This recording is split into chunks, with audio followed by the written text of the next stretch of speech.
আমি কি মির্জা সাহেবের পায়ে যে পাড়া দিয়েছি যে ভাই আমার সাথে ঝগড়া করেন?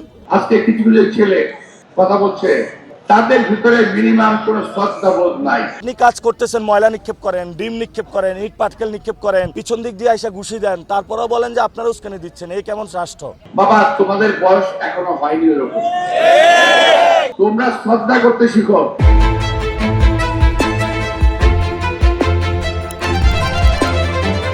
আমি কি মির্জা সাহেবের পায়ে যে পাড়া দিয়েছি যে ভাই আমার সাথে ঝগড়া করেন? আমরা সিম্প্যাথির রাজনীতি করি না। যদি সিম্প্যাথি পাইতাম জুলাই দিয়ে তো বড় সিম্প্যাথি পাওয়ার কথা ছিল, ঠিক না?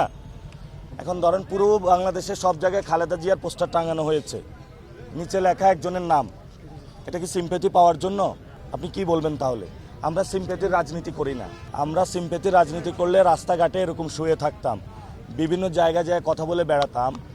আমরা এখন কেউ বলে উস্কানি দিচ্ছে নাকি, আমরা কি কারো গায়ে হলো চিমটি কাটেছি নাকি হলো গায়ে যায় একটু বলেছি যে কেমন আছো? আমরা কি কারোর সাথে দুষ্টমি করেছি নাকি? আপনার গালে চিমটি কাটলেন না, বললেন এই তুমি আমাকে উস্কানি দিচ্ছ কেন?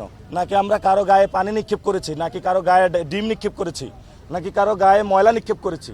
আমরা তো কারো সাথে এগুলো করি নাই।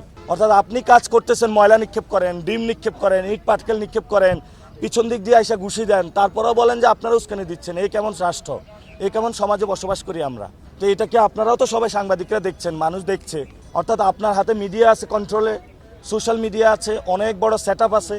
আপনি যদি বয়ান উৎপাদন করতে পারেন। এখন আমি কার পায়ে দিয়ে পা বাঁধালাম যে আমি কি মির্জা সাহেবের পায়ে যে পাড়া দিয়েছি যে ভাই আমার সাথে ঝগড়া করেন? আমি কি কোনো বিএনপি নেতাকর্মীর পায়ে পা দিয়েছি যে আপনি আমার সাথে ঝগড়া করেন?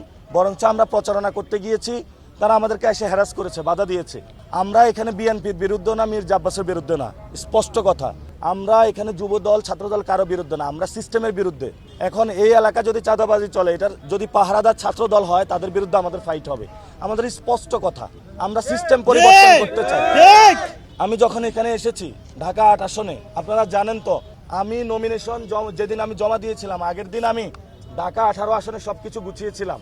পরে সাংগঠনিক সবাই সিদ্ধান্ত হলো যে আমি ঢাকা 8 আমাকে যেতে হবে। ওসমান হাদি ভাইয়ের পরে এখানে খুব ক্রিটিক্যাল কন্ডিশন এবং এখানে একটা সন্ত্রাসের রাজত্ব চলছে। আমি এসেছি জীবনের রিস্ক নিয়ে, এসে কাজ শুরু করলাম। প্রতি পরতে সন্ত্রাস, চাঁদাবাজি, দুর্নীতি। ভবিষ্যতে নিরাপদ, বিনিয়োগ হোক বিশ্বস্ত, আর আমার পছন্দ সল্টবে। Welcome to সল্টবে। এখন এটা কে করে? এটা কি আকাশ থেকে কেউ এসে এটা করে? গুলিস্তানে কি আকাশ থেকে এসে কেউ সন্ত্রাসী করে? চাঁদাবাজিটা কেউ আকাশ থেকে এসে করে? আমাদের এখানে সমাজেই তো অনেকে করে থাকে। তখন এগুলো তো আপনারা সবাইকে দুর্নীতি, চাঁদাবাজি, সন্ত্রাস বন্ধ চান না? আপনারা চান? রাতের বেলায় আপনি যে বের হবেন, আপনার তো নিরাপত্তা নাই। আমি যদি এটার জন্য কথা বলি, এটা কি আমার অপরাধ? আমরা ঢাকা 8 থেকে ইনশাল্লাহ আমরা বলেছি পুরো বাংলাদেশে একটা মডেল হবে ইলেকশনের। আমরা হলে সিস্টেমের পরিবর্তনের বিরুদ্ধে, কোনো ব্যক্তির বিরুদ্ধে না। ব্যক্তি যদি আইসা পড়ে এই সিস্টেম হলো আমার সিস্টেম, তাহলে তো সমস্যা। আজকে কিছু কিছু ছেলে কথা বলছে, তাদের ভিতরে মিনিমাম কোনো শ্রদ্ধাবোধ নাই। আমি যখন ছোট ছিলাম, অর্থাৎ আমার বয়স তখন 40, আব্বাস আলী খান সাহেবের বয়স তখন আমার চেয়ে অনেক বেশি, 50 কিংবা 60। আজ পর্যন্ত জামাতের কিংবা অন্য কোনো দলের কেউ বলতে পারবে না আমি তাদের বিরুদ্ধে কোনো খারাপ কথা বলেছি। ওই সময় আওয়ামী লীগের নেতা এখনো বেঁচে আছে মোজাফফর পল্লু সাহেব, উনি নির্বাচন করেছেন। আমরা কথা বলেছি, মিছিলে দেখা হয়েছে, মুখোমুখি দেখা হয়েছে, আমরা একে অপরের কোলাকুলি করেছি। আমরা একেবারে সঙ্গে আমরা বলেছি নির্বাচন প্রতিদ্বন্দ্বিতা মুখর হবে, কিন্তু উৎসব মুখর হবে তার সঙ্গে। নির্বাচনকে আমরা একটা উৎসব হিসাবে নেব, ঝগড়ার উৎসব হিসাবে নয়।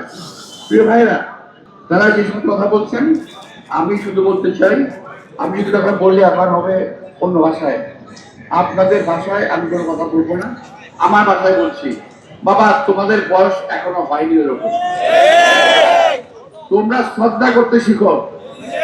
একটা কথা মনে রেখো, আমি শেখ সাদির একটা কবিতার ছোট্ট একটা লাইন বলতেছি, বে আদব বে নসিব, বা আদব বা নসিব। অর্থাৎ বে আদব সব সময় কপাল খারাপ হয়, আর যার আদব কায়দা থাকে তার সব সময় কপাল ভালো থাকে। আমি আবারও বলছি, তোমার সবার জন্য কথা মনে রাখো।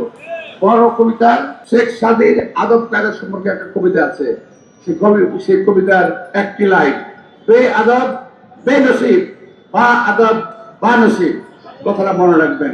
আমি আমার সন্তান তুল্য যারা আজকে আমার সঙ্গে কথা বলেন তাদের উদ্দেশ্যেই আমার এই উপদেশমূলক কবিতাটা আমি পড়লাম।